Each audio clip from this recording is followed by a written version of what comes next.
Welcome in, everybody. James Phillips and Brian Hale here. It's a very good week of high school football, Brian, and this week our game of the week is Cordova traveling to Curry in a big county rivalry. And this is my type of week, JP. We have 10 high school games out of the 12 teams in our area. I absolutely love this. Got a great region game, a lot at stake in between Curry and Cordova. A lot of other teams. Hey, we're in that time of the year in which playoff pictures begin to really take shape. Every game counts at this point. Oh, definitely. And after this Friday, we should have a pretty good clue on who's going to make the playoffs, who won't make the playoffs, and maybe by next week we could do a little bracketology type thing. Yeah, absolutely. Set up a nice little board in here, give everybody a good rundown of who's in, who's out, who's nearly in, or who's really got a long shot. Right, because there's a few that are going to need a little help, but there's also a few teams like Cordova, they control their own destiny. Absolutely. And, of course, you've got Jasper, a win this week, 5 wins on the season. You know, they're already going to be at home either as 1 or number 2. Right, and then they'll have a huge game next week against Russellville. Oh, absolutely. Another mother of all battles. Well, when we come back, Brian's going to be talking to the head coach of the Cordova Blue Devils and a couple of their players. So stay tuned, and we'll be right back in just a moment. Hello, everybody, and welcome back. Today we are joined by the Cordova Blue Devils. Coach Justin Jones has brought in 2 of his linemen, one on one side and one on the other. Why don't you introduce the guys, both of them are seniors, Yes, sir. To us, and just tell us a little bit about your off week. All right. Well, to my far right here is Seth Ingram. He plays right tackle for us. And then Dawson Pate plays defensive line for us. And I thought the bye week last week was good for us. You know, got some guys back healthy, and then was just able to kind of regroup. And, you know, kind of you draw that line in the sand. Hey, this was the first half. You know, we finished the first half on a good note with a big win, and then let's roll into the second half and keep this momentum going. Dawson, Seth, how was the morale after the victory? Obviously, I saw you guys on the field. Y'all were absolutely ecstatic. But how's the morale been ever since you picked up the first win of the season? It's been great. We've been having a lot of energy in practice, and yeah. Seth, how's it been from you seeing from your other guys? It just gave us a lot of confidence going into these last few weeks of football. We have a great chance to go to the playoffs, and we think we can make it. Well, Coach, really right now what this sets up is you guys are in control of your own destiny. The top teams are pretty much already established in the top half, but when you consider that Curry, Oak Grove, and Haleville, Haleville is 2-1, but you play them on the schedule. Both Oak Grove and Curry are still also in a position where they're also fighting it out. You guys have a chance to pave your way onto the playoffs, and I know that's something that you've probably have entered in your mind. Look, we can really turn this corner at this point. Well, I think for any program, and I've taught these guys being seniors, we always talk about, you know, laying a foundation. And, you know, for anything to grow like it's supposed to, there's got to be a foundation. There's, you know, just in building a house, anything that's going to have a firm structure, you've got to have a foundation. And I've kind of told them, you know, do you guys want to be the group that's kind of like the trailblazers that pave the way, that get all the dirt, you know, that they have to get the dirtiest. They have to move all the dirt and get everything settled. You know, at some point there's got to be that group that does that. Why not let it be y'all that lays the right kind of foundation so that after this, when that thing builds like it's supposed to, we can all look back and say, hey, it started with these guys. And I think that they're working as seniors, starting to understand really what it is to, you know, to lay that foundation. And I think over the next few weeks, we have that opportunity. You know, we're going to be given that opportunity now.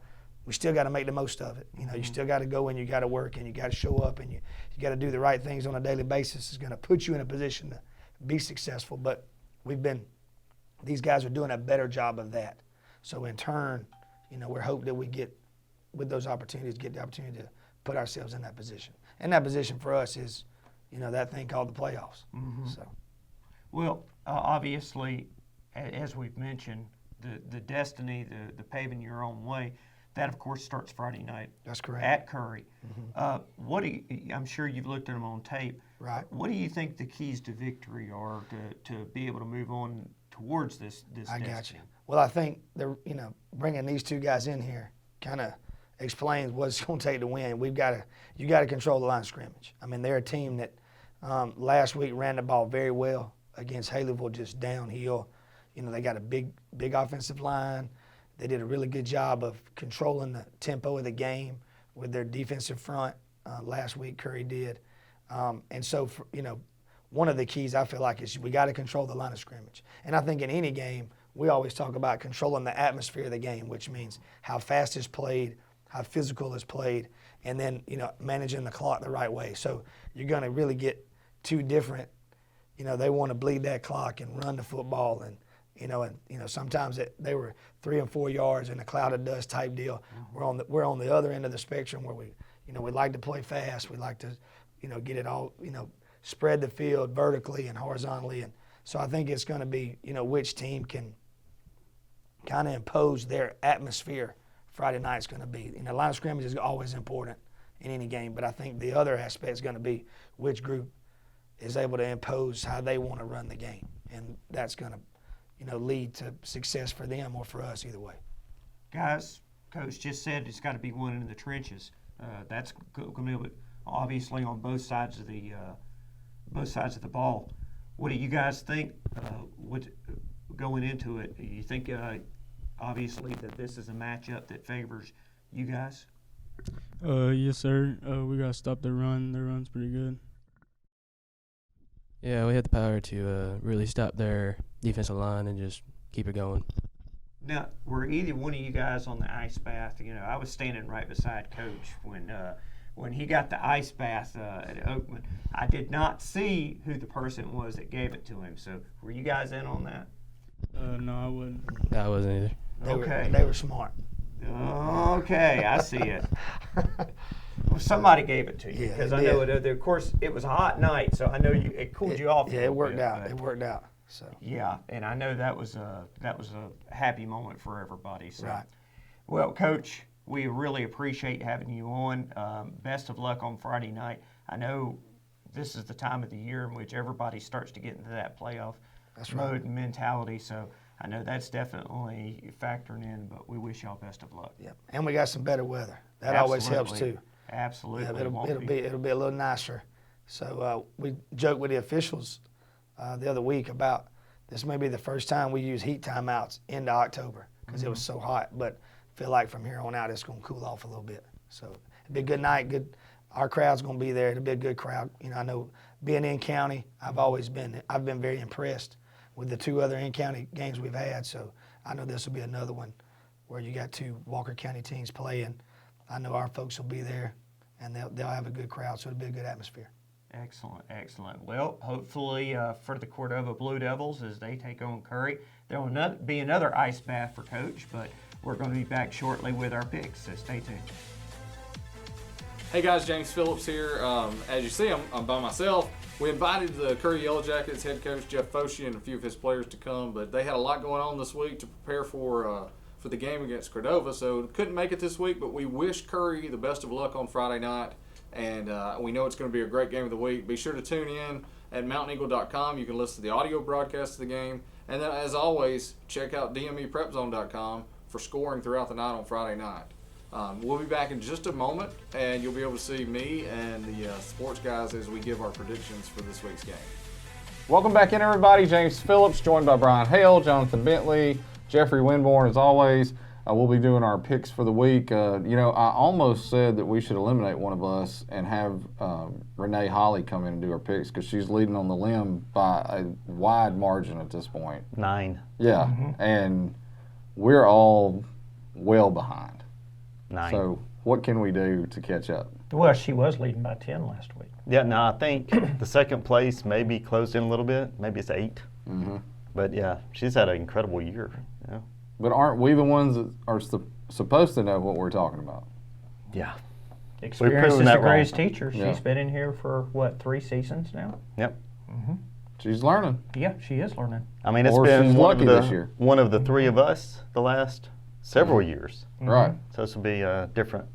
And he's new, but he's supposed to know what he's talking about. That's in question at this point. Yeah, it definitely is. All right, Brian, you got the list of games, so where are we going to go first? What are we Okay. talking about? Well, let's start up in Winston County first.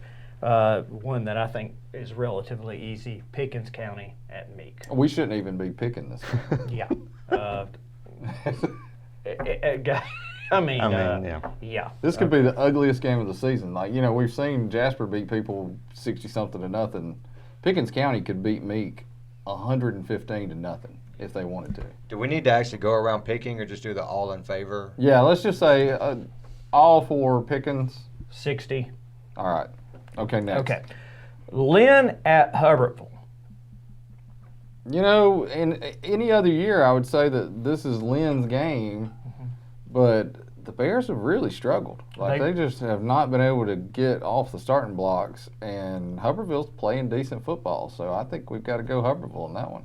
I mean, last week, Lynn had it close to Berry at halftime. What was it, 18 to 16? They were down 2 going into the fourth. Yeah, and It then just- all of a that sudden, was it. just Yeah. this huge explosion. I got to go Hubbardsville. I mean, not only the fact that they're sliding, it's at home for Hubbardsville. I mean, right now, Lynn's out of the playoffs, I believe, so, you know, right now, they really don't have much to play for, whereas Hubbardsville's still jockeying for position. That's true. Yeah, it's a shame. I really thought Lynn was going to be good this year.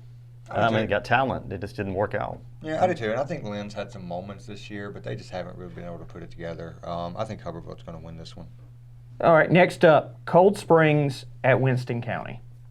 You know, looking at this game on paper, it should be a really close game. I would think that both these teams are pretty equal.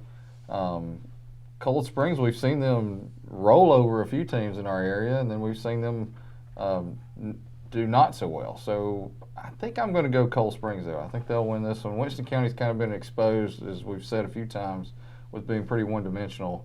I think Cold Springs pulls this game out. I'm going to agree with you, but I don't know, here forward, if I was playing Winston County, I would actually put 8 in the box and just have 3 guys in the secondary, because Winston County's shown that they can't do anything other than just run owens. Yeah, they got 12 points last 3 games combined. Right. Offense is they've played tougher competition, but Cold Springs is better this year. Cold Springs should win that. Yeah, I agree. I mean, you three have already touched on it. I mean, if you can stop their running game, then they're going to win, and I think they'll be able to. Alrighty, finishing off the Winston County teams, Addison versus at Tanner. I think Addison wins this one. Can we get an all Yeah. Addison? Yeah. Okay. All right. This isn't old Tanner. This is not old Right. Tanner that Yeah. smoked everybody. Yeah. Okay, last out-of-county game will be Hayden at Corner. You know, I think this may be one of our most competitive games of the week. A good friend of mine is the PA announcer for Hayden, and I called him hoping I could get some sort of inside information. And he asked me, he said, well, you've seen them both play. Who do you think's better? You know, and that was about all I got from him. And, I think after the win last week over Dora that was pretty convincing, I think I got to go Corner in this one. They lead this series by a wide margin. Yeah, and I'm going to agree. I think the momentum's kind of on Corner side right now. The adjustments that Coach Clements made have been spectacular, and I really feel that it's Corner's really jockey for the playoff spot. So I think I'm going to go Corner as well. Yeah, I would agree. Hopefully they've turned, I don't want to use this term, the corner. Right. But, now they got it in front of them. Just keep winning. Win out, you'll be in the playoffs. And hopefully, that was impressive last week. Yeah, it was. I did not see Dora getting shut out like that, but yeah, Well, Corner. I don't think any of us saw what happened to Dora that happening. I agree. I think Corner, if they can carry that momentum over and they can kind of put that toward finishing off the end of the season strong. But yeah, I think, you look at this game last year, Hayden won 32-15. So I think Corner's also going to want to try to get a little bit of payback for that. And this is a rivalry, too. It's Yeah. a rivalry They are. game. So after losing last year, Corner definitely wants that victory back. Yeah, so I think Corner's going to win this one. It'll be close, though. All right, now we're heading to inside the county. Carbon Hill at Winfield. Winfield last week in that game against Oakland, they showed they can be exposed in some ways, but Carbon Hill played well. They had both of our players of the week this week, right? That's right. I still think Winfield pulls it out. I just don't think Carbon Hill's to the point that they beat a team like a Winfield right now. The good possibility that this will be Carbon Hill's one last loss on the year. Right. I think they win here on out after this week, but I've got to go with Winfield on this one. Like I said last week, I don't know if we've ever had a team beat Winfield. Right, yeah. Now, and Dora did a couple years ago. Right, But, I mean, well, it's rare. Oakman should have been tied with them. That was a lot of controversy at the end of that game. Yes. And Oakman had the momentum and then got, I don't think questionable is the right call for a celebration call. I've never seen that in high school. I've never seen that. And to call it in that spot at home? Right. So, I mean, you would expect that at Winfield. Right. But you're at Not Oakman and you Yeah, get at that least give kind them of call. a chance. Yeah. But Winfield, Carbon Hill would have to play a perfect game this week. Yeah. And I've seen some things from Carbon Hill this year that look promising. It's definitely some things that Coach Williams can build on for the future. But I think this game in particular, I think Winfield's going to win it. Alrighty. Well, moving on to the next. Oakman at Lamar County. Guys, we know how much Lamar County's struggling. I'm just going to inject that first and foremost. Yeah, Oakman's winning this game. We're going to get it all four. Yes. This is going to be the Christian Hubbard show. Right. Oh, yeah. Yeah, He's going to that's run good. wild in Yep. this game. Yeah, right. probably over 200 yards, I would say, wouldn't you? Oh, yeah, definitely. I mean, the Carbon Hill kid went for 229 on him last week. Right. Yeah. So we'll see. Next game, West Point at Dora. You know, after seeing West Point last week, I would have never thought that I would pick this game the way I'm going to at the beginning of the year. But I think West Point wins this game. They've got a quarterback that's probably as good as anybody I've seen this year. He's 6'3", 215 pounds, and can throw the ball around the field, and he's got a couple of good wide receivers. Now, they lost to Jasper 42-7, but they still look like they had more horses than what Dora's got right now. Dora, they're banged up with injuries. They've had several kids with concussions. I think West Point wins this game. Dora 5 injuries in the third quarter last week. Wow. That roster is really depleted right now. They might keep it close, but I have to go with JP. I see West Point taking this. Yeah, I do too. It's funny. I asked James. I said, "You're going to pick a team that was losing 42-0 last week?" Yeah. And he said, "Well, Dora was down 42-0 to Jasper also at halftime." Right. So similar at that point. But yeah, I'll have to go West Point right now for sure. I mean, after what we saw with Dora, I mean, honestly, Dora after those first two games, everything we've seen since then, it's hard to pick for them, and I think West Point's going to win this one. All right, before we go to our game of the week, Lawrence County at Jasper. Guys, this is actually a pretty pivotal game because Jasper's got to have West Point. West Point's 2-2 in the region. So Jasper's got to put them away, and that pretty much will cement Russellville and Jasper for the region championship. But with this, they can assure that they'll at least be at home for the first round. Well, I think, was it you earlier, you said that if you were playing Winston County, you'd just put 8 people in the box or whatever. Mm-hmm. If I was playing Jasper right now, I'd try to put at least 12 in the box and about 5 in the defensive backfield if they'd let me. And that's the only way you're going to stop them, And then Jasper's defense is better than their offense. They're not losing this game. Yeah, I got to agree. I really think, honestly, we won't be looking for a Jasper loss until we at least see who they're playing the third round of the playoffs. So I'm obviously going to Jasper. I'm already booking my tickets to Bryant Denny. Okay. I better not say that. Coach Moore's going to be like, "Shut up, James. Don't be talking about that." That's rat poison, sir. Yeah. But, I mean, this will be another name your score. Second half will be second and third teamers type game, I'm thinking. But, I like that he didn't run the score up last week. Right. That he put those guys in.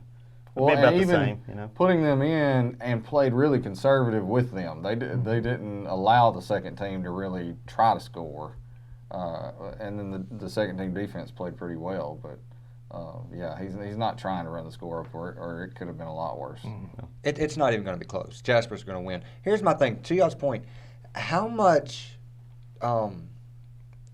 deep is Jasper's roster as much as those kids have gotten to play all year long? It's getting deeper by the week. Yeah, it's Jasper's roster, and Coach Moore and I have talked about this on his show. their second unit on defense, I think, is better than anybody else in the county. I think their second unit on defense can outplay any other team in the county.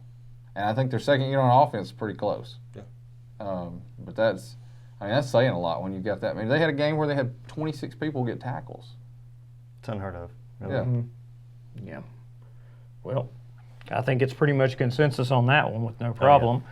Finally, our game of the week, where we're going to be at this week, Cordova at Curry. Region game.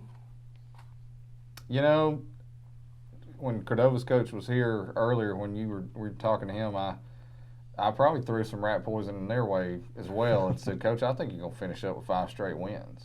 And while he wasn't going to say, yeah, I think so, he was pretty confident in thinking that his team has turned a corner and that they are playing good football right now. And they are. I think the Blue Devils are poised to finish the season on a win streak, make the playoffs. And you never know once you get in the first round of the playoffs. Might pull an upset somewhere. But they're playing really well right now. Even the couple weeks before they picked up their first win, the offense started moving the ball. We named their guys players of the week a couple different weeks in a row in losing efforts. So I think Cordova wins this one, and I think they're going to win it relatively easy. Yeah, dude, they've got a whole lot of playmakers out there that have been making plays. It just hadn't resulted in wins. And I think the playmakers are going to come through on this.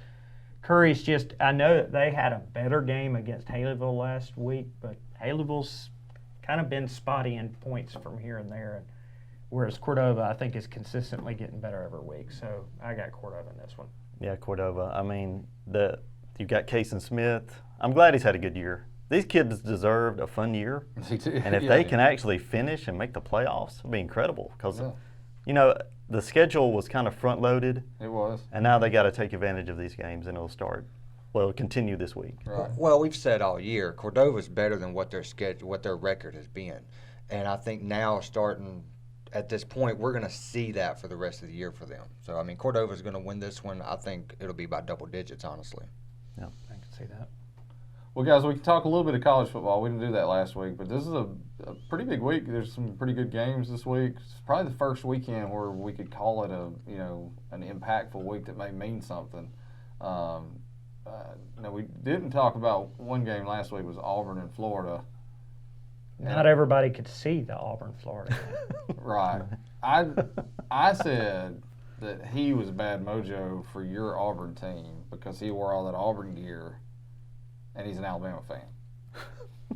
JB, nobody ever points out back in 2011 that I was wearing my Auburn hat in here for a week. If it's Florida involved, he's whoever they're playing fan. Right. Out of respect from Jeffrey, I'm not wearing LSU stuff this week. I don't rub it in your face. I thank you for that. I don't rub it in your face. Well, we got a top 25 matchup with Alabama and Texas A&M. Can we say Texas A&M is a top 25 team? That shouldn't be a top 25 matchup. No. A&M shouldn't be ranked, and they won't be for much longer. I think CBS did that just for like ratings purposes or something, you know. Alabama wins that one, right? Everybody? Yes. Yeah, I don't think it's so much of Alabama wins that. It's how many points do they give up to Texas A&M? Because I think they'll score 50, but how many does Texas A&M 13. give? And I did want to point that Alabama secondary is struggling this year. Yeah. On a lot of levels. There's some teams in this conference. You look ahead to LSU and even Auburn. Alabama's at risk of losing some games this year if they don't get that secondary shored up. Precisely. That's true. I mean, but who's the guy that's the expert when it comes to secondary? Nick Saban. He hasn't fixed it yet. Nope. 5-0. Okay. Just Well, has he needed to fix respect the process. it? It doesn't matter yet. Because I feel like you're not respecting the Did process. he just process me? I did. I did. You've been processed. Okay, how about Oklahoma and Texas? It's the greatest rivalry in the history of the world, from Cain and Abel to this. You know, David and Goliath wasn't as big as this, according to Oklahoma people. Not according to their quarterback. Did you Right. hear what he said? Yeah, he told the truth. He's like, I've played in the Iron Bowl. I think this will be fine. Right. I love my horns, but Oklahoma's going to skunk them. Yeah, Oklahoma wins this one big. Texas is a good team, but Oklahoma's a different level. Be high scoring this Yeah, time. it will. Oklahoma will come out on top. I mean, I have zero respect for a Big 12 defense, but Texas will be the biggest challenge Oklahoma's seen Sooners will win, but I want to see if they do it the same way they have been. Right. Big Ten game, that should be a good game. Number 10, Penn State against number 17, Iowa in Iowa. Probably going to be ugly football, right? 17-10. Yeah. Every game in that conference, Right. 17-10. I heard a thing a minute ago on the radio driving around. Iowa didn't have lights in their stadium until like 2013 or something. Wow. And they've only played, in the history of their program, which Iowa has played a long time, they've only played maybe 30 night games. And I knew that. This is a night game. It's the a conference 6:30. doesn't play night games. It just, Right. I mean, last week, Michigan, was it Michigan, Iowa? Michigan, Iowa. That would have been a great night game, and here they are playing at 11 o'clock. I was barely Yeah, awake for yeah. that one, you know. Well, They- actually, I was driving to Mobile that day, but most weeks I'm barely awake by that 11 o'clock kickoff. Yeah, I mean, it's terrible times. Gotta love their tradition of waving the kids up there. At the, Oh, yeah, at that's the good stuff. hospital. Love that stuff. That may be another reason why they like to play so many during the day. Well, and one thing, too, they were talking about at their stadium, they have little quirky things at the stadium. The visitors' locker room is all pink. Everything's pink. The urinals, the toilets, everything. It's all pink. And that's just the way it's been for years and years. It's pretty bad when you have to go to that length to try to get in their head. Right. I mean, just beat them. Right. How about we go to, here's one that I think Hale would be quite interested in. Florida travels to LSU, two undefeated SEC teams, number 5 and number 7. Who wins that game? LSU. LSU, very close. I don't think it'll be as close as I don't think it'll be close. LSU's offense is rolling like we have not seen them in years. Joe Burrow, I don't know if it's Burrow because he wasn't that great last year, but they have added something, just a whole new dynamic to put up the points and the yards they're doing. Florida's defense is really good, like we saw. And as much as everybody's kind of hyped Bo Nix, they've not seen an offense like they're about to face in Baton Rouge. I think LSU's going to win, and they'll win big. I agree with Jeffrey. I think LSU. I mean, who wins have they this put one. those numbers up against? Well, they hadn't put the numbers up against anybody. but Texas. Really, how good is Florida? I mean, the only team they beat is Well, Auburn. Well, think of it like this. LSU's putting up big points, but even against the same type of teams, they're still putting up 20 points more than they would have last year. That's true. So I think they're at least a good 10, 15, 20 points better than they were a year ago. And their defense is giving up more points, too, though. That's true. That's going to be Because interesting. they gave up 30 points to Vandy. Yeah, that's And true. I would think the four of us, Mallory and Jake and a couple other people, could hold Vandy below 30. Well, Ole Miss held them to what, 6 last week? Yeah. Yeah, it's going to be interesting. Vandy did put a lot of points up on Georgia, too. Yeah, that's true. So, Well, all right, guys, anything else? You want to close us off this week? What we got? Anything going on? No. Auburn's off this week. So you don't care. They need it. The Braves are need about it. to be eliminated, possibly. Within a couple hours, absolutely. I mean, when you've lost 9 series in a row, what's the percentage you're actually going to win this time? Right, that's true. I mean, no way. Well, you're due one. Yeah, they do. They're They due. do. They're due a win. Well, hey, don't forget, DMEPrepZone.com. Be sure to go there. All of your high school football needs before you get to the game, and then while you're at the game, keep up with all the other scores at DMEPrepZone.com. We work hard every Friday night to make sure that thing's updated. As long as we give our scoreboard guy the text, that'll be key. We didn't do that one week. But other than that, just keep looking at the paper. We've got a lot of stuff going on. Doing a lot of video, a lot of political stuff happening right now. Qualifying's happening, so we'll go from competing on the football field to competing at the ballot box here before too long, and I'm sure we'll do a lot of videos in that direction too. I would like to be on those. Yeah, I really You'll have honestly. to tell me who's running because I have no idea. If you ever turn on television news and watch like CNN or Fox News, they have a Jonathan Bentley on there all the time. There's Yes, somebody I that know has it. no clue what they're talking about Thank you. that just says, "Yeah, I like this guy." So, Hey, if we're breaking into politics, should we plug our brand new endeavor? oh yeah, definitely. We got a brand new podcast out. That's called, right. Called Left on Red. It's leftonred.podbean.com, or you can just search on the Podbean app and just search Left on Red. It's Jennifer Coron here, Drew Gilbert. They've got some awesome guests coming up. It's going to be a lot of fun. Yeah, this week, when you watch this today, after you finish watching it, go download it. They've got Senator Greg Reed on as their guest this week, and it's pretty interesting stuff. And it's not your typical just asking politicians questions. They get into some very, we'll call it fun topics. Right. Yeah, that's true. All right, guys. Well, hey, for y'all, I'll send us out, and we'll say we'll see you Friday nights at the football games. All right. See you guys then.